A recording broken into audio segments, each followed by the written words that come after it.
अस्सलाम वालेकुम। Welcome to career 360। आज की वीडियो जो जनरेटर कंट्रोलर्स हैं, ब्रांड कॉम ऐप है, उसके बारे में है। पहले बहुत सारी वीडियोस आपने देखी होंगी डिफरेंट कंट्रोलर्स के हवाले से। इस वीडियो में जो सिंक्रोनाइजेशन और लोड शेयरिंग या एटीएस एएमएफ एप्लीकेशन के हवाले से ब्रांड है, उसके हवाले से मैं उसकी बेसिक फीचर कॉन्फ़िगरेशन और जो जो हम उसकी सॉफ्टवेयर में पैरामीटर्स की सेटिंग्स करते हैं, तो उसके हवाले से जो एक्सप्लेन करने की कोशिश करूँगा। तो दोस्तों, जो ये कंपनी है कॉम ऐप, ये डिफरेंट तरह की एप्लीकेशन के हवाले से डिफरेंट मल्टीपल कंट्रोलर जो है वो बनाती है। उसमें A T S A M F functionality के हवाले से एप्लीकेशंस हैं, या सिंक्रोनाइजेशन और लोड शेयरिंग के हवाले से एप्लीकेशंस हैं। उसके अलावा कंबाइन हीट एंड पावर के हवाले से भी डिफरेंट एप्लीकेशंस के हवाले से डिफरेंट कंट्रोलर जो हैं मार्केट में अवेलेबल होते हैं। मोस्टली जो ज़्यादातर ये कंट्रोलर इस्तेमाल होते हैं, ये सिंक्रोनाइजेशन और लोड शेयरिंग के लिए इस्तेमाल होते हैं, जैसे डीप सी के मॉड्यूल्स हैं या कंट्रोलर्स हैं, और ऐसे ही वुडवर्ड के कंट्रोलर्स हैं, या डिफरेंट और ब्रांड हैं जैसे मिकाल्टे है या डेटाकॉम वगैरह। इस तरह के बहुत सारे मॉड्यूल जो कि सिंक्रोनाइजेशन और लोड शेयरिंग की एप्लीकेशन को अचीव करने के लिए इस्तेमाल होता है, तो कॉम ऐप भी उनमें से एक है। और इसकी पॉपुलेशन भी अगर देखी जाए तो वो काफ़ी ज़्यादा है, मतलब डीप सी के मुकाबले में। जो आप अगर डिफरेंट साइट्स देखेंगे वर्ल्ड वाइड, तो आपको मोस्टली जो है वो सबसे ज़्यादा जो कंट्रोलर नज़र आते हैं वो डीप सी के, या आपको ये वाली जो ब्रांड है कॉम ऐप, इसके जो मॉड्यूल्स आपको लगे हुए नज़र आते हैं। यूरोपियन ब्रांड है ये। अच्छा, चलें अभी मैं डिस्कस करूंगा इसका बेसिक फीचर क्या है। इसके अगर आप देखेंगे तो आपको ये डिफरेंट नेम के साथ मिलेंगे, जैसे इंटेली टेलीकॉम कंट्रोलर मिलेगा आपको। इसके ऊपर आपको जो है वो मैनुअल और ऑटो मोड की ऑप्शन होगी, जिससे आप जो है वो इन वाले बटन से आप मैनुअल ऑटो मोड को सिलेक्ट कर सकते हैं। स्टार्ट बटन ग्रीन का होता है और स्टॉप बटन ये रेड वाला है। ये जेनसेट की इंडिकेशन है, और ये एसीबी या जो सर्किट ब्रेकर की इंडिकेशन है। ये आपका लोड है, और इस तरीके से ये कमर्शियल पावर की इंडिकेशन है, जो कमर्शियल पावर के ब्रेकर की इंडिकेशन है। तो ये बटन्स हैं, इनमें से आप ब्रेकर ओपन और क्लोज करवा सकते हैं। अगर इसको एक बार प्रेस करेंगे तो ब्रेकर क्लोज हो जाएगा, दोबारा प्रेस करेंगे तो ब्रेकर ओपन हो जाएगा। डिफरेंट पैरामीटर जो हैं वो हम यहाँ से सेट कर सकते हैं। इंटर ये पेजेस मिलेंगे आपको कॉन्फ़िगरेशन के हवाले से, हम डिफरेंट पेजेस में जाकर इसकी पैरामीटर की सेटिंग्स वगैरह जो है वो कर सकते हैं इजीली। इसके बाद अगर देखें तो ये इंटेलिजेंट एंटी कंट्रोलर है, जो कि ये भी उसी तरह का कंट्रोलर है। डिफरेंट फीचर है इसमें, सिंक्रोनाइजेशन और लोड शेयरिंग के लिए इस्तेमाल होता है। इसमें तमाम पैरामीटर जो हैं वो हम इनपुट्स ऐड ऑन करते हैं, उसी तरीके जिस तरीके का पहले का ही है। ऐसे ही इंटेलिजेंट 500 थोड़ा सा एडवांस कंट्रोलर है, उसके भी फीचर ऐसे ही हैं। मेन एप्लीकेशन ये भी इसी तरीके से अचीव करने के लिए इस्तेमाल होता है, सिंक्रोनाइजेशन और लोड शेयरिंग के हवाले से इस्तेमाल होते हैं। इस पर मल्टीपल जेनसेट जो है वो आप यूज़ कर सकते हैं सिंक्रोनाइजेशन के लिए, और मल्टी मेन्स जो है वो भी इस्तेमाल कर सकते हैं, और डिफरेंट जो बस बार्स हैं उनको भी आप आपस में सिंक्रोनाइज कर सकते हैं।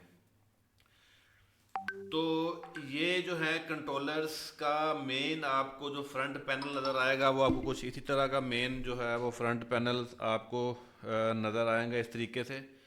तो आप इसकी फ्रंट पैनल से भी कॉन्फ़िगरेशन की जा सकती है, और इसकी जो इसके सॉफ्टवेयर के अंदर से भी कॉन्फ़िगरेशन की जा सकती है। तो इसका सॉफ्टवेयर जो है वो अगर मैं आपको ओपन करके दिखाऊं, तो हम सॉफ्टवेयर में अगर हम जाते हैं तो हमारे पास ये जो है इंटेली मॉनिटर का सॉफ्टवेयर हमारे सामने आता है। तो जिसके ऊपर हम डिफरेंट तरह के जो फीचर्स और जो सेटिंग्स है वो हम परफॉर्म कर सकते हैं। ये हमारे पास एक तरह का स्काडा का ओवरव्यू आएगा जो स्क्रीन के ऊपर है। इसके ऊपर डिफरेंट बटन्स लगे हुए हैं, जैसे कि मैंने आपको बताया कि हम इन बटन्स को भी यूज़ कर सकते हैं, और फ्रंट पैनल से भी यूज़ कर सकते हैं, और यहाँ से भी जो है इन बटन्स को हम इस्तेमाल कर सकते हैं। ये स्टॉप बटन है, ये स्टार्ट बटन है, इस तरीके से ये ब्रेकर ओपन ब्रेकर क्लोज का बटन है। और हमारे पास ये इंडिकेशन आएगी ब्रेकर ओपन क्लोज की। तो जिस तरीके से हमने जो भी एप्लीकेशन जो है वो चूज़ की होगी, उसी का यहाँ पर हमारे पास डिस्प्ले आएगा। तो अगर हम इसकी सेटिंग्स, और यहाँ पर हमारे पास डिस्प्ले आएंगे एक्चुअल में जो वोल्टेज करंट एम्पेयर या किलोवाट जो है वो जो भी वैल्यूज यहाँ पर चल रही होंगी, यहाँ पर वही वैल्यू हमारे पास डिस्प्ले हो रही होंगी। सेटिंग्स की बात की जाए तो इसमें हमारे पास जो है वो हमारे जो इंजन की वैल्यूज़ हमारे पास आरपीएम है, फिर आपके पास जो जनरेटर्स की वैल्यूज़ मिलती हैं, जिसमें हमारे पास एक्टिव पावर है, फिर एक्टिव पावर L1 L2 की पावर है, रिएक्टिव पावर आती है हमारे पास, उसकी जो वैल्यू है वो हम यहाँ पर डिफाइन करते हैं। तो इसी तरीके से अगर मैं आपको सेटिंग्स और कॉन्फ़िगरेशन के हवाले से बताऊं कि ये वाले पैरामीटर जो हैं ये आपको नज़र आएंगे वहाँ पर स्क्रीन के ऊपर, और इन्हीं पैरामीटर्स की जो है हमने सेटिंग्स करनी होती हैं। अब अगर तो आप लोग सिंक्रोनाइजेशन और लोड शेयरिंग के एप्लीकेशन के हवाले से फेमिलियर हैं तो आपको बहुत सारे जो पैरामीटर हैं वो स्टैंडर्ड पैरामीटर्स होते हैं। आइदर कोई भी कंट्रोलर आप इस्तेमाल करें, चाहे वो वुडवर्ड हो, डीपसी हो, कॉम ऐप हो, मिकाल्टे हो, या कोई भी कंट्रोलर हो, जो बेसिक कॉन्सेप्ट है, बेसिक फंडामेंटल्स हैं वो सेम रहते हैं। तो उनका नाम जो है वो डिफरेंट हो सकता है। जैसे यहाँ पर अगर देखें तो नाम की मैं अगर बात करूँ तो आपको यहाँ पर बाइनरी इनपुट की बात करता है। यहाँ इस कॉम ऐप में बाइनरी इनपुट होती है, जबकि आपको अगर डीप सी की बात करें तो वहाँ पर आपको डिजिटल इनपुट लिखा हुआ नज़र आता है। तो डिजिटल और बाइनरी सेम है। तो अगर आप इंजीनियरिंग को समझते हैं तो बाइनरी और डिजिटल जो है उसका मकसद जो मतलब जो होता है वो सेम होता है। इसमें सिंक के पैरामीटर कौन से हैं, जैसे प्रोसेस कंट्रोल है वो मैं आपको थोड़ा सा हाईलाइट देता हूँ ताकि आपको थोड़ा सा अंदाज़ा हो जाए कि कौन कौन से पैरामीटर जो हैं। वोल्टेज को कैसे कंट्रोल करना है, इसके गवर्नर को कैसे कंट्रोल करना है, एवीआर के थ्रू वोल्टेज कैसे कंट्रोल होंगे और स्पीड कैसे कंट्रोल होगी, और दूसरे जो पैरामीटर हैं जो सिंक से रिलेटेड हैं वो किस तरह के पैरामीटर्स होंगे। अगर मैं बात करूँ ये प्रोसेस कंट्रोल जो पैरामीटर है, इसमें हमारे पास बेस लोड की ऑप्शन है, हमारे पास इसमें पावर फैक्टर की ऑप्शन है, डिफरेंट तरह के पैरामीटर हैं। बेसिक सेटिंग की अगर बात करूँ तो बेसिक सेटिंग में नॉमिनल पावर जो है वो यहाँ पर वैल्यू जो है वो सेट होती है। जितने भी कैपेसिटी का आपके पास जनसेट है वो वैल्यू आपने यहाँ पर जो है वो पुट डाउन करनी है। इधर वो 800 किलो वाट है या 1000 किलो वाट है, तो वो वैल्यू पुट ऑन करते हैं सिमिलरली दूसरे कंट्रोलर्स की तरह। फिर उसकी फुल लोड करंट आएगी, फिर उसकी सिटी रेशो है, सिटी रेशो प्राइमरी सेकेंडरी दोनों वैल्यू पुट ऑन होती है। जैसे 5 जो है रेशो उसकी सेकेंडरी और प्राइमरी रेशो होगी। इस तरीके से अर्थ फॉल्ट की सिटी भी सेम होगी। वीटी रेशो है, अगर वीटी है अगर तो लो वोल्टेज है तो फिर आपको वीटी रेशो जो है वो डालने की ज़रूरत नहीं है। अदरवाइज़ आपको मीडियम वोल्टेज में है तो आपको वीटी रेशो जो है वो आप डालेंगे। इस तरीके से ये एक बेसिक सेटिंग है। फिर आपकी ये कम्युनिकेशन के हवाले से सेटिंग, इसमें RS485 या कैन की 3 या RS232 की सेटिंग के हवाले से, कम्युनिकेशन के हवाले से जिस पे हम बार्ड रेट जो है वो डाल सकते हैं, इनेबल डिसेबल कर सकते हैं।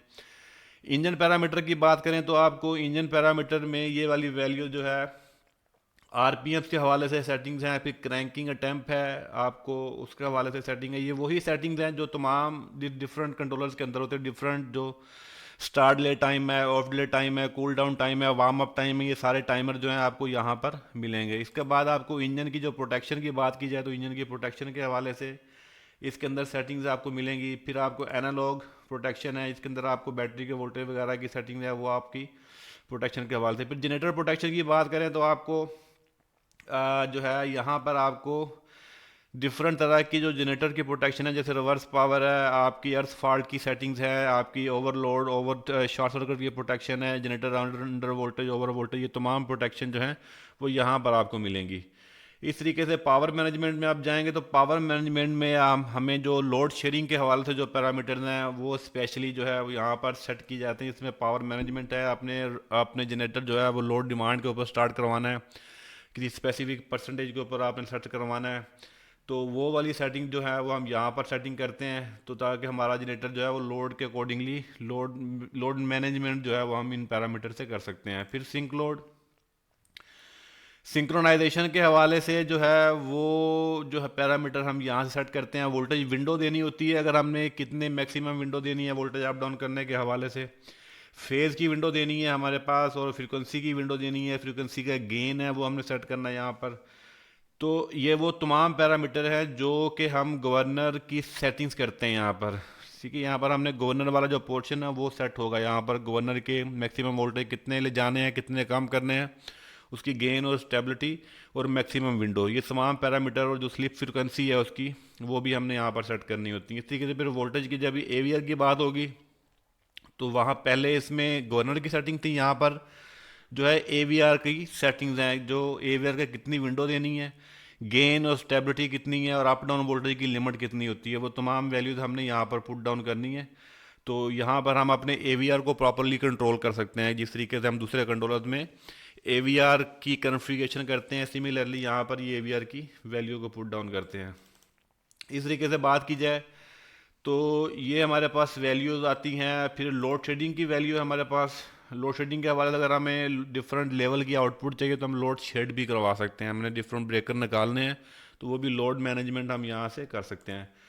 टाइमर्स की सेटिंग्स आपके पास मिलेंगी, डिफरेंट तरह के टाइमर्स हैं। फिर आपके पास जो है जो सेटिंग्स हैं आपके पास एक्चुअल कॉल SMS कम्युनिकेशन के हवाले से, अलार्म वगैरह के हवाले से ये सेटिंग्स हैं। तो ये मेन जो सेटिंग्स हैं, अगर आप ये तमाम सेटिंग्स बेहतर तरीके से परफॉर्म करते हैं तो जो आपका सिंक्रोनाइजेशन और लोड शेयरिंग वाली जो एप्लीकेशन है वो इजीली जो है वो आप इससे अचीव कर सकते हैं। तो इस तरीके से आपके पास ये विंडो भी इस तरीके से आ सकती है। फिर आपके पास कनेक्शन है, ये भी ऑफलाइन आप देख रहे हैं। अगर ऑनलाइन होगा तो आप इसको ऑनलाइन भी यूज़ कर सकते हैं। तो आप इसका तो उसी हवाले से आपकी ऑफलाइन और ऑनलाइन दोनों तरह की कॉन्फ़िगरेशन आप इजीली इसमें से कर सकते हैं। तो ये एक बेसिक इंट्रोडक्शन दिया था मैंने सिंक्रोनाइजेशन और लोड शेयरिंग की कॉन्फ़िगरेशन के हवाले से। बाकी आपको डिटेल वीडियोस और भी मिल जाएंगी यहाँ पर सिंक्रोनाइजेशन और लोड शेयरिंग एप्लीकेशन के हवाले से। तो कंट्रोलर चाहे कोई भी हो, किसी भी ब्रांड का हो, जो बेसिक कॉन्सेप्ट हैं सिंक्रोनाइजेशन लोड शेयरिंग के जनरेटर्स एप्लीकेशन के हवाले से वो सेम रहते हैं। तो थोड़ा सा उसका जो ऑपरेशन मैनुअल है उसको आप स्टडी कर लेंगे तो आपको जो थोड़ी बहुत अगर कन्फ्यूजन होगी तो वो आपको क्लियर हो जाती है। Further if you need any further information regarding ComAp controller, synchronisation, load sharing, load management, या किसी भी तरह की जो पावर जनरेशन ऑटोमेशन के हवाले से आपको कोई इन्फॉर्मेशन चाहिए, आपको सपोर्ट चाहिए, आपको हेल्प चाहिए, तो you can contact me via WhatsApp or comment section. You can just go on comment section and put your comments and I will reply you as soon as possible. मिलते हैं अगली किसी video में, तब तक के लिए अपना ख्याल रखिए। Wish you all the best of luck. अल्लाह हाफिज़।